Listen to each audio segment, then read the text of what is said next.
Sebuah kisah yang seakan hanya ada di layar film ternyata benar-benar terjadi di sebuah desa tenang di Kabupaten Indramayu, Jawa Barat. Hari itu tanggal 12 Mei 2023, langit sore mendung angin membawa bau tanah basah setelah hujan siang. Warga desa menjalani rutinitas biasa, anak-anak berlari di halaman, para ibu sibuk menyiapkan makan malam dan para bapak masih berada di sawah. Tidak ada yang menyangka bahwa beberapa menit kemudian desa kecil itu akan diguncang tragedi. Pukul 16.30 WIB, seorang ibu muda bernama Siti Aminah baru saja pulang kerja dari pabrik tekstil dekat rumahnya. Perempuan berusia 28 tahun itu dikenal ramah, rajin dan selalu menyapa tetangga dengan senyum hangat. Namun sore itu langkahnya mendadak terhenti ketika melewati pinggir saluran irigasi di belakang rumah. Siti mematung. Kedua tangannya gemetar menunjuk ke arah permukaan air keruh. Di antara ikan gondok yang menggapung tampak dua benda kecil terapung tak bergerak. Beberapa tetangga yang ikut mendekat awalnya mengira hanya kantong plastik tersangkut arus. Tetapi ketika salah satu warga menyorot dengan senter, semua orang terpaku. Itu adalah dua tubuh anak kecil. Jeritan Siti Aminah, "PK, anakku, ya Allah. Itu anakku." Suaranya menggema di seluruh gang sempit memeka ketenangan sore. Tubuhnya langsung lemas, ia jatuh pingsan di tempat.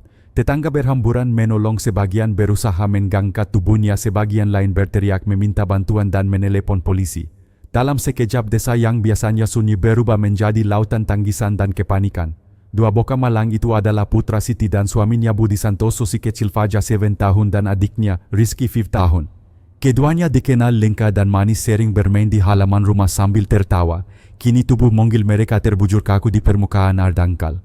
Warga terisak, tidak ada yang sanggup berkata apa-apa. Bagaimana mungkin di tengah sore biasa dua nyawa kecil bisa melayang begitu saja? Apakah ini sekadar kecelakaan atau ada sesuatu yang lebih gelap bersembunyi di balik peristiwa ini? Sinar matahari sore mulai meredup, langit berwarna jingga kemasan bercampur kelabu. Namun bagi desa kecil itu hari baru saja berubah menjadi malam panjang penuh duka. Tangis Siti masih terdengar terputus-putus meski tubuhnya digendong tetangga. Dan di balik semua itu pertanyaan menggerikan pun lahir, apakah ini tragedi takdir? Atau sebuah kejahatan yang disembunyikan? Tidak sampai setengah jam setelah laporan warga diterima, tim Polres Indramayu bersama unit forensik dari Polda Jawa Barat segera tiba di lokasi.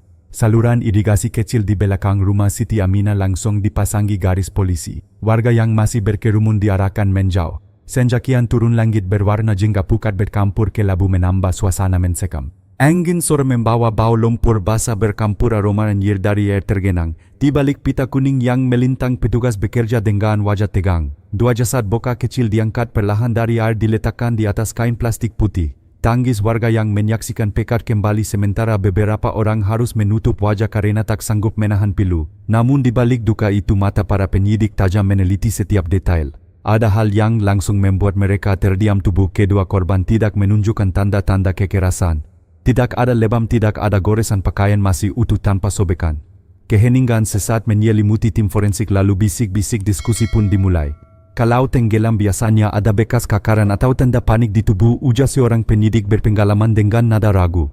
"Air di saluran itu dangkal, hanya sebatas pinggang orang dewasa. Bagaimana mungkin dua anak yang sudah terbiasa bermain di sekitar rumah bisa tenggelam diam-diam tanpa teriakan?" Pertanyaan itu menggantung di udara membuat suasana semakin berat. Warga desa mulai berbisik-bisik. Ada yang menduga mungkin anak-anak terpeleset bersamaan, ada pula yang menyebut kemungkinan ada sesuatu yang lain. Tetapi tidak ada jawaban pasti. Polisi mengcatat setiap suara, setiap detail kecil yang bisa menjadi petunjuk. Malam menjelang, namun penyelidikan terus berlangsung. Sinar lampu sorot menembus kegelapan menerangi lokasi. Di wajah-wajah warga tampak rasa takut bercampur curiga. Mereka sadar jika ini bukan kecelakaan, maka ada rahasia kelam yang bersembunyi di balik kematian dua bocah tak berdosa itu. Setelah pemeriksaan awal selesai, polisi mulai mengambil langkah berikut, meminta keterangan dari keluarga. Semua orang menahan napas karena seringkali jawaban pertama dari orang terdekat bisa membuka arah penyelidikan. Dan dalam kasus ini yang pertama dipanggil adalah pasangan suami istri Budi Santoso dan Siti Aminah. Di ruang kecil kantor desa yang dipenuhi suasana muram, Budi Santoso dan istrinya Siti Aminah duduk bersebelahan dengan wajah pucat pasi. Mata mereka sembab karena tangisan sejak sore. Suara serak setiap kali mencoba menjawab pertanyaan polisi. Keduanya nyaris tidak sanggup berbicara panjang, hanya sesekali saling menggenggam tangan erat. Seakan dari genggaman itu mereka berharap ada sedikit kekuatan untuk tetap bertahan di tengah badai duka yang menimpa. Dengan suara parau dan terputus-putus, Siti Aminah berulang kali berkata, "Siang tadi anak-anak masih bermain di halaman depan rumah. Mereka ditemani ibu mertua saya Sri Wahyuni. Kami berangkat kerja seperti biasa, tidak pernah terpikirkan bahwa sore pulang semuanya sudah berakhir tragis. Kata-kata itu membuat ruangan semakin sunyi. Petugas mencatat dengan sangat hati-hati. Nama Sri Wahyuni, nenek dari kedua korban, segera menjadi perhatian serius. Perempuan berusia 62 tahun itu dikenal sederhana oleh semua warga, tubuh kecil, rambut memutih karena usia. Ia telah lama tinggal bersama keluarga Budi, terutama untuk menjaga kuku-kukunya ketika orang tua mereka harus bekerja di pabrik tekstil yang jaraknya sekitar 2 km dari desa. Ketika diminta hadir memberikan keterangan, Sri Wahyuni masuk ke ruang pemeriksaan dengan wajah penuh air mata. Tangisnya peka sejak langkah pertama melewati pintu. Ia menepuk-nepuk dadanya sendiri, tubuh bergetar hebat. Dengan suara terisak ia berseru, "Ya Allah, kenapa kuku-kukuku aku hanya sebentar keluar ke kebun untuk mengambil sayur." Saat kembali mereka sudah tidak ada. Kukira mereka lari main ke rumah tetangga, ternyata kalimat itu terputus oleh tangisan yang semakin keras. Tangisan tersebut menular membuat beberapa warga yang ikut menyaksikan juga terisak. Hampir seluruh penduduk desa mengenal Sri Wahyuni sebagai sosok nenek penyayang yang selalu menggendong kuku-kukunya ke mushola setiap sore, rajin menyiapkan jajanan kecil untuk mereka dan kerap duduk di beranda sambil menggusap kepala anak-anak dengan penuh kasih sayang. Sulit dibayangkan sosok seperti itu bisa saja terkait dengan tragedi sebesar ini. Polisi pada awalnya pun tidak langsung menaruh kecurigaan. Catatan resmi pertama bahkan menuliskan nama Sri Wahyuni sebagai saksi mata, bukan sebagai terduga pelaku. Namun di dalam hati para penyidik benih keraguan tetap muncul. Pengalaman panjang mereka mengajarkan bahwa dalam setiap kasus kriminal justru seringkali orang terdekatlah yang menyimpan kunci jawaban. Sore itu setelah memberikan keterangan, Sri Wahyuni kembali ke rumah dengan langkah goyah, masih menangis keras di sepanjang jalan. Warga berbondong-bondong mendekat, ada yang menepuk bahunya, ada yang mencoba menenangkannya. Tidak seorang pun berani menuduh secara terang-terangan sebab dalam pikiran mereka tragedi ini terlalu berat untuk ditimpakan pada seorang nenek renta yang selama ini dikenal baik. Tetapi di balik semua air mata dan ratapan itu, para penyidik diam-diam menuliskan sejumlah catatan penting. Apakah benar Sri Wahyuni hanya pergi sebentar ke kebun? Mengapa ia tidak segera mencari kuku-kukunya saat menyadari mereka menghilang? Dan mengapa anehnya hanya ada 2 anak kecil yang menjadi korban pada sore nasi itu, bukan yang lain? Pertanyaan-pertanyaan tersebut menggantung di udara menunggu waktu untuk mendapatkan jawaban yang jelas. Dan sejak detik itu bayangan seorang nenek yang selama ini dipandang penuh kasih sayang perlahan tapi pasti mulai memasuki lingkaran kecurigaan para penyidik. 2 hari setelah tragedi itu, desa kecil di Indramayu masih dipenuhi suasana duka. Warga menyalakan lilin di depan rumah keluarga Budi Santoso, sementara doa bersama digelar hampir setiap malam. Namun di balik rasa kehilangan itu, semua orang menunggu satu hal yang paling menentukan: hasil autopsi dari tim forensik Polda Jawa Barat. Sore hari amplop besar bersegel resmi akhirnya tiba di kantor polisi sektor. Suasana tegang seketika menyelimuti ruangan. Para penyidik duduk melingkar mata, mereka fokus pada lembaran laporan. Begitu segel dibuka, hasilnya membuat semua orang terdiam. Fajar dan Rizky tidak meninggal karena tenggelam. Penyebab utama kematian adalah keracunan akut akibat masuknya zat kimia berbahaya racun tikus jenis fosfid yang sangat mematikan. Kabar itu seperti petir di siang bolong. Para orang tua yang hadir nyaris roboh mendengar penjelasan tersebut. Bagi Budi dan Siti, luka kehilangan anak sudah terlalu besar, kini ditambah kenyataan pahit bahwa kedua buah hati mereka disengaja diracun. Air mata mereka kembali pekas, tubuh gemetar tak kuasa berdiri. Bagi para penyidik, laporan ini adalah titik balik. Dugaan kecelakaan tenggelam resmi gugur. Kasus ini kini berubah menjadi pembunuhan berencana. Racun tikus bukan sesuatu yang bisa kebetulan tertelan oleh 2 anak sekaligus. Ada tangan yang dengan sadar mencampurkannya ke dalam makanan atau minuman. Pertanyaan berikutnya pun muncul: siapa yang memiliki akses paling dekat untuk memberikan sesuatu kepada anak-anak tanpa membuat mereka curiga? Jawaban paling logis adalah orang-orang yang mereka kenal dan perkaya keluarga sendiri. Analisis awal menunjukkan racun kemungkinan besar dimasukkan ke dalam minuman manis. Anak-anak biasanya tidak menolak ketika ditawari sesuatu oleh orang yang mereka sayangi. Fakta itu membuat para penyidik menarik kesimpulan pelaku bukan orang asing yang tiba-tiba masuk desa, melainkan seseorang di dalam lingkaran rumah tangga itu sendiri. Sejak saat itu arah penyelidikan bergeser tajam. Fokus tidak lagi pada dugaan orang luar tetapi kepada dinamika di dalam keluarga. Semua orang yang tinggal serumah mulai dipanggil satu persatu, termasuk Budi, Siti, dan tentu saja Sri Wahyuni sang nenek. Di luar kantor polisi, desas-desus mulai berhembus. Warga saling berbisik mencoba menebak-nebak siapa yang sanggup melakukan hal sekejam itu. Namun para penyidik tahu tanpa bukti kuat semua masih sekadar spekulasi. Mereka butuh fakta yang tidak bisa dibantah, jejak konkret yang akan menyingkap wajah pelaku sebenarnya. Dan dari laporan forensik inilah roda penyelidikan resmi berputar ke arah yang lebih dalam, lebih gelap dan lebih mengejutkan. Setelah hasil forensik diumumkan, arah penyelidikan berubah drastis. Fokus kini mengarah ke dalam keluarga itu sendiri. Polisi kembali memanggil Budi Santoso, ayah dari kedua korban, untuk dimintai keterangan kedua kalinya. Berbeda dengan pemeriksaan pertama, kali ini pertanyaan penyidik jauh lebih tajam. Mereka menyoroti hal-hal yang selama ini dianggap sepele, hubungan sehari-hari di rumah, interaksi antara istri dan ibu, serta suasana batin keluarga. Awalnya Budi mencoba menghindar. Wajahnya tegang, tangan bergetar memegang gelas air. Namun di hadapan tatapan penyidik yang penuh keyakinan, akhirnya ia tidak mampu lagi menahan beban. Dengan suara bergetar dan mata berkakak-kakak, Budi berkata, "Rumah kami tidak seharmonis yang orang kira. Istriku Siti sering berselisih dengan ibuku Sri Wahyuni. Pertengkaran mereka sudah berlangsung bertahun-tahun." Ia menceritakan bagaimana sang ibu kerap menuduh Siti boros, tidak pandai mengurus rumah, bahkan merebut perhatian anak laki-laki satu-satunya. Sebaliknya, Siti merasa terkekang, selalu diperhatikan dan dikritik dalam setiap hal kecil. Suasana rumah sering kali panas, pertengkaran terjadi hampir setiap minggu.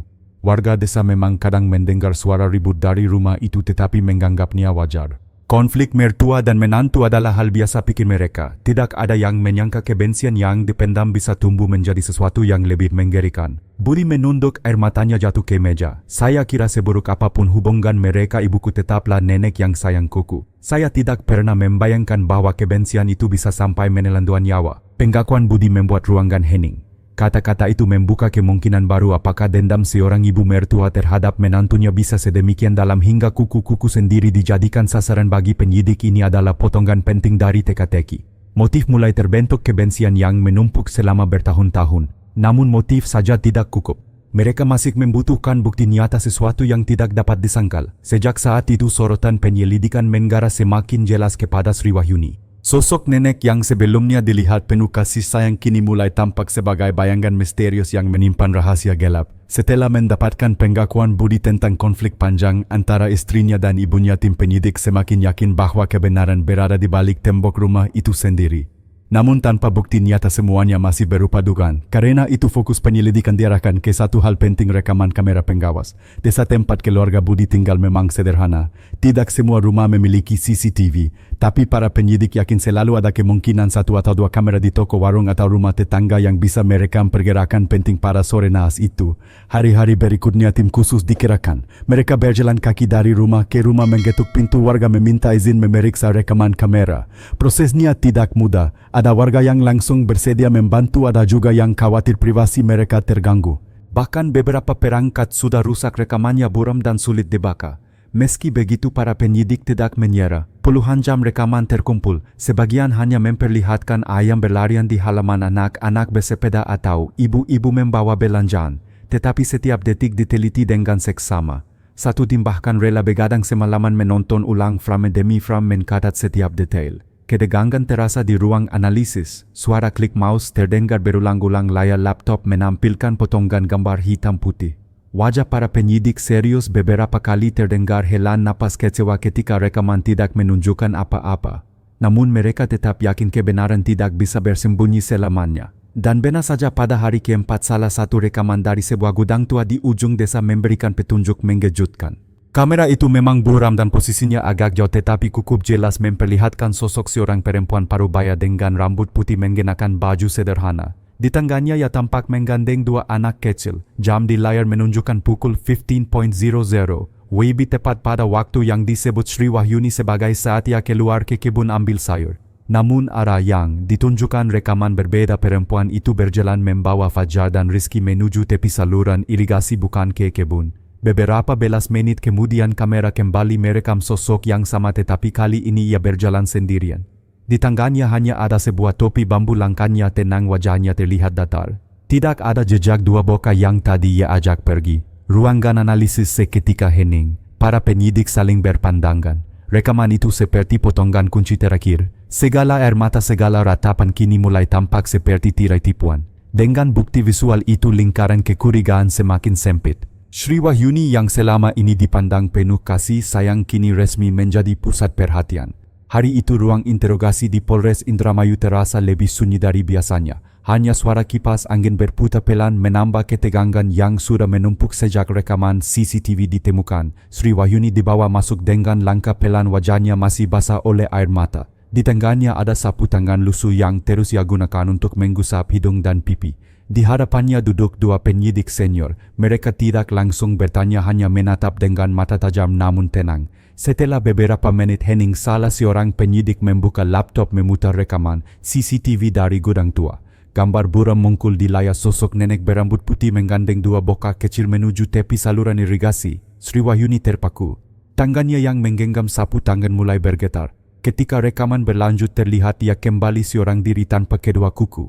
Wajahnya berubah pucat, napasnya berat. Ruangan seketika hening. Bu Sri, suara penyidik terdengar darar namun tegas. Apakah masih ada yang ingin Ibu jelaskan sebelum kami melanjutkan pertanyaan? Nenek itu menunduk. Air mata menetes ke meja. Ia mencoba berkata tapi suara tersekat. Beberapa detik kemudian ia akhirnya menghela napas panjang dan berbisik lirih, semua benar, itu aku. Pengakuan itu membuat semua orang di ruangan terdiam. Penyidik yang lain segera mengkondongkan tubuh meminta ia menjelaskan lebih lanjut. Dengan suara bergetar, Sri Wahyuni mulai menceritakan segalanya. Selama bertahun-tahun ia memendam kebencian pada menantunya Siti Aminah.